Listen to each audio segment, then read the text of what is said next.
Mary's favorite bands. I figured I'd play a little for her today. What is this? It's called Cattle Decapitation. These guys are mostly vegan, so their songs are all about, like, mistreatment of animals or the environment or... I love this song. It's a title song of an album called Humanure. Portmanteau, better than that, you'd be hard-pressed to find, but it made me think of it. I was reading that California has become the 4th state to legalize human composting. Woo! That's true freedom. You finally when did it. When you can make your food with your poop, that's when you know you're on the right track. Is that what this is, or is this like taking dead bodies when and you composting die them? and they put you in a giant? Yes, they put you instead of a. You thought it meant human poop as fertilizer? Yeah. Well, human poop can be. No, this is a new burial treatment. Instead of a coffin, you're put into a giant compost bin. Well, I like that too. Yeah, it's all great. Mm-hmm. Colorado, Oregon, and Vermont already do this. California is the 4th state to do it. So you'll be able now not until 2027. Maybe they just have to get the infrastructure up and running, except probably not that either because these other states are already doing it. There's companies that make this equipment. So if you're one of our bureau chiefs in California and you think, like our own Cody Poundcake Helpful Brown, that you'll be dead in the next 5 years, you might be able to consider human composting as an alternative burial option. Wow. So they just take the remains and they put it inside a steel composting bin that's filled with biodegradable materials. You know, if you actually compost at your home, you're not supposed to put meat in there. You're not supposed to put fish or all kinds of, you're not supposed to put dairy, you know. People think when they compost, you throw everything in there, and that's not what you do. So for people, then your body just naturally decomposes in this composting bin. It's probably 3-4. So bad. 3-4 months. No, it doesn't smell. I mean, rotting flesh. If you're composting properly, just about anything else, it should kind of have like an earthy smell to it. But I mean, it shouldn't really, you know. Earthy. That's not a smell that smells good. When you go out in the forest and smell the earth, it smells great. It does. What are you That's not talking what it about? smells like. Yes. It can't. It's rotting food. But the lid's closed. And human parts. And right, but it's in with all these other biodegradable materials. So you're creating a nutrient-rich soil. You never went to Yankee Candle and got one that said rotting human flesh? No, I never got human compost. And go, this one smells like fall. Autumn. That's the closing track on Humanure. Candle that smells like rotting human flesh. Yeah. I'm going to feel so bad if Poundcake actually does die at 35. Because this whole time, I was just like, oh, the Ouija board's not real. I mean, it is. I'm 4 and counting, dude. Like, that's crazy. Yeah, but that won't mean that the Ouija board has any validity to it. It'll just mean that we made an amazing prediction. Coxter Thomas is back, baby. That's right. It took your phone screener dying to find out, you know what? I am a clairvoyant. Yeah. All right. Good point, Alan. I don't feel bad anymore. See? Trying to make you feel good about it. Thank you. Actually, I think I made him feel good about it. Give me my cred. I only got 4 years left. I said, absolutely ridiculous. Thanks, Alan. I feel better now. Alan did the job, not you, Poundcake. Well, that's rude. Wish it was 5 years from now. Shut up, Poundcake. So each one of you have to give a eulogy at my funeral. Oh, well, I'll be happy to eulogize you. What are you going to say? I don't know. I got something. What, I got to come up with it off the... I mean, I wrote a eulogy for my father that I never got asked to deliver. Because Just read that one at Cody's. I didn't know. Yeah. He was the best dad. Uh-huh. I can't even make it, Poundcake. I got something going on that day. Wow, really? It's like that, Bill? Okay. I will be happy to eulogize you. Yeah, I gotta. If y'all don't show up with I got laundry tears to coming out do. your eyes, y'all better be sobbing. I need Mary to like fall over my body and just like, I can't breathe because he's gone. don't put him down there. Don't put him down there. She needs to chase after my funeral. Dang, it's not even Tears Day. Oh, yeah, that's okay. a good one. Mhm. Off the After Hours line? I don't think anyone's going to be gnashing their teeth and rending their garments, Poundcake, unless your mom outlives you. That would be truly sad. But, I mean, if your mom goes, you said you're going to take yourself out anyway. I don't want to live in a world without my mom. Well, but that's going to be a world. No, I'm not comfortable. I'm not comfortable. Yeah. What if you know how there are doomsday preppers Mm-hmm. who are always, Bill knows his family is kind of like that. Yeah, a little bit. Who are always preparing for the end times in whatever form that takes. Your mom's death will be like your end times to some degree. So you should be preparing for that. Yeah. Stock up on bottled water, canned peaches, the usual. I get as many hugs while she's alive because I'm going to miss them. We actually watched a very entertaining movie, Gerard Carmichael's directorial debut. We stumbled onto it. It's him, and it's an actor named Christopher Abbott, who's been in a bunch of things. He was in a movie they shot here in Cleveland years ago called Criminal Activities. And it's called On the Count of Three. Have you seen this show up? I think it's a Hulu movie. And it's two guys who grew up together and have both gotten to the point where they're going to commit suicide, and so they're going to kill each other. Oh. And the course of the movie is they've given themselves one last day to take care of some unfinished business, and things kind of unravel from there. But Tiffany Haddish is in it, J.B. Smoove's in it, Henry Winkler is in it. I think it's like under 90 minutes. It's like a nice, tight, entertaining movie called On the Count of Three. And It's a comedy? It's Just based on all those names you said. yeah. Kind of like a dark comedy. Yeah, it's pretty dark. And not It's just- pretty dark. But it's not I mean, it's got a couple of, it's the writing's good, but we just kind of stumbled on it, and I like Gerard Carmichael a lot. And it was good. Chef recommends. But there's no scene in there where the guy's mom dies and he throws himself on, climbs into the casket with her. You don't see that a lot here.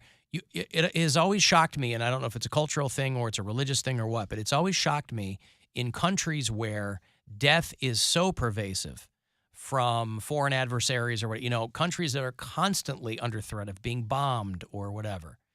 And those are always the countries where they're crying and screaming. I don't know that you ever get used to, like, death around you. I was going to say. But I would think that big picture, those people would be more prepared. If like a Syrian refugee came to the United States, they'd be like, gun violence? You guys don't know what the hell you got. This is beautiful over here. But to your logic, Alan, if I live in the ghetto and there's gunshots all the time and then my brother gets shot or my mom gets shot, you act like I wouldn't make a scene? I'm not saying that. That's family. What I'm saying is that people who live in those environments are much more constantly aware that it's a possibility than other people who don't live in those environments. You don't ever see people throwing themselves on caskets in the States. It's a cultural thing too. Well, that's Just what I how- assume. That's well, what I how- assume it is. But we have a lot of immigrants here, but you still Right. don't see like. I mean, maybe it happens. I mean, But how many foreign funerals have you been to? how many you would- foreign funerals you have I been wouldn't to? have ever been at a funeral of someone where that was what they did in their culture. I've been to a couple, when I was younger, sure. But I'm just saying, like, you'd think that you would see footage of something like that. We're filming everything all the time now. But that's So- not, I don't think so, because if it's mostly people from that all recognize that as normal, and who's filming at a funeral? All kinds. People are filming all the time now. We've seen. At funerals? Haven't we all seen funeral footage? I have not. We have. The guy who's encased in wax in a Steelers jersey. I mean, like, because there's a hook there. I get it. Yeah. But we've all seen footage of everything now. And why not? But I feel like I think It's if like someone Poundcake was Day. so It's a homegoing ceremony. If someone was so heartbroken and downtrodden that they're throwing themselves on the casket and sobbing uncontrollably, I think someone's going to put their phone away. You think? Yes. But that's true, pure, raw human emotion. Why would And you no turn one's away from capturing that? that. That's not what people are trying to look for. I think so. I think they would be. But I mean, I just know how people acted at funerals in the Philippines, and it was more, they're more willing to just let it all out in that moment because you also, it's just how you grieve. Like they grieve differently over there because the next day you have to get back to living. So it was more like, let's get it all out now, and then we have to get on with our lives because we don't have the ability to, or the the comfort to just keep being sad about it. We have to move on. And I think there's that's exactly what they do in like Polynesian, like in their cultures. Like they're very, very like forward with it. Like they let it all out, and like it's like, let's do it now. This is the time to do it. Alan, I might be wrong. I think over here, a lot of people pass at old age. And around the world, you might lose a loved one, and a loved one young. You're saying the average age of death is lower. around the world. Well, and it's more common. In like war-torn countries and things. Yeah. But again, the Poundcake's point. I mean, it's what did he say? The ghetto. I said if I live in the trap and In the trap, yeah. Welcome to the trap. Well, it was pretty common for most people in the Philippines to have a dead family member, usually like a brother or sister. Mm-hmm. That's common? Yeah. Why is it common? Because there's just the quality of life there is much more difficult. What did they die from? Like, was it a car accident, bad, poor health? It could be anything. Drinking the water? Yeah, there's a number of different things that could be the reason. There's not like one theme, but it just they didn't have An infection. healthcare, infections, like that kind of stuff where they don't all have the sorts of proper stuff, medicine yeah. or can't, dress a wound properly or something. Or if you chop your leg off in the garage with a chop saw in front of your kid. Yeah, they don't even have an electric one though. They have to do it. They got to old school Yeah. it. Civil War it. Back and forth. They got just a sharp stick. There was a lot of people there that would say that they were Satan. You get those people. A lot of the homeless people would be either Jesus or Satan. It was always one or the other. Sure. Yeah, it's never. I mean, listen. Those are your two. Pick your fighter, right? Those are your two big ones. Your what? Kind of hacky, if you ask Oh, me. it's really hacky. But I mean, who else are you going to pick? I mean, there's Gabriel. yeah. Pick It a would be saint Moses. or Gabriel. an angel. See, the flex is to pick somebody no one's ever heard of, a historical figure, because it's a cliche now when somebody's believes in resurrection or what they call it, reincarnation. They're always Napoleon. Or they're always Stalin. That's something. Stalin. If you believe you were reincarnated as Stalin, we might have to part company. Who would you be? Rutherford B. Hayes? The 19th Rutherford president? B. Have. That would be my drag name. There he is. That's stolen. That's someone's. Who's Rutherford B. Have? I have no Maybe idea. my wife came up with it. I don't know. Alan, can you imagine if Poundcake turns 35 and doesn't die on his birthday? Every single day for the next 364 days, he's going to be freaking out. No, I don't think he buys into that. I mean, this has been such a running joke for so long. Wait, did it say he was going to die on his birthday? Or He would just die in by his- 35. By 35. Yeah. So it could be any time up until his 35th birthday. It was pretty specific. It said it was going to be a Little Debbie related snacksident. Choking on a ho-ho? We don't know. We certainly hope that it's an oral issue, but with a Little Debbie, but who knows? You hope it's an oral issue. Well, you know what I mean? Like It might be. It yeah, certainly might be. Nobody said you had to choke on it. What you do is piss off a lady named Debbie, and she happens to be little, and she just She's got comes a little- for you. She comes at you with those knives. Yeah. The knife skill. That's right. Alan, I've been trying to actively hate Ghost Bag, but I can't. Why would you try to actively hate something here or anywhere? I've really been trying to hate that, but just My can't. life's so good. I need to actively. My therapist said that I don't hate enough things, so I try to I'm too happy? signify. Like I try to focus on certain things that I can hate, and trying to hate Ghost Bag, and it's just not working out. God damn it. Poundcake, can you believe this nonsense? Yes. People trying to actively hate me. All I'm trying to do is watch you whack it. Why? Why on earth do you want to watch somebody? Well, I know why you would I watch. don't want to, but I have to. It's my lot in the afterlife. So who did you screw over in your actual life to have that type of job, that unfinished business in the afterlife? No one. I didn't screw anyone over.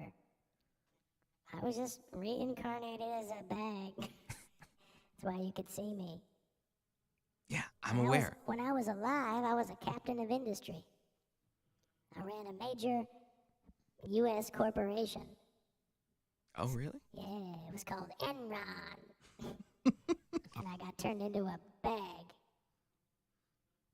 again, they screwed you over. This is And now his- you have to watch somebody toss This it. is your Now that eternal reward. Now that I say it out loud, I think you might be onto something. I have to spend eternity watching young boys like you. I mean, compared to me, you're young. You're not young anymore. But compared to me, you're young. But you're 30. But in my world, that you might as well be a baby. Well, at least I'm a baby to something. Well, thank you, Ghost Bag, I think. But you just kind of creep me out when I just see a white figure while I'm trying to Why's it gotta concentrate. be white? Because it was a white plastic bag floating. Oh, right, I'm sorry. You're right. I know I'm How do you right. think I feel? I don't want to watch a baby whack it. Or do you? Come on. Alan, my aunt in Italy, threw herself on the casket when my uncle died. But it felt more performative than genuine, if that makes sense. That's what I'm saying. I think I some think people there are people that are really performative like want to that, yeah. put the thing into it. Yeah. At least it's not what is the casting You rods? time that up with people walking by. like, and what? it's just like, what is going on? Mm-hmm. Hey, by the way, you may not pay attention, but as someone who was formerly an employee of the WNBA, congratulations to the Las Vegas Aces, who took the WNBA title for the very first time with Coach Becky Hammon, who is the first rookie coach to win a WNBA title. Very, very, very job. exciting. Hey. Very exciting. The Bill Burr bit got more views than the WNBA. So. Right. Didn't we have what's her name in Lindsay Gottlieb.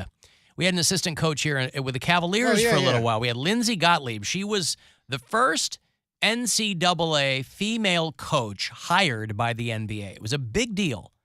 They signed. This was in the Beeline days. That guy didn't even finish the season. So, like, they signed her to a 4-year deal. She made it 2. I think she's back coaching college now. Remember when John Beeline was the coach of the Cavaliers? Holy cow. That was a swing and a miss. Yeah.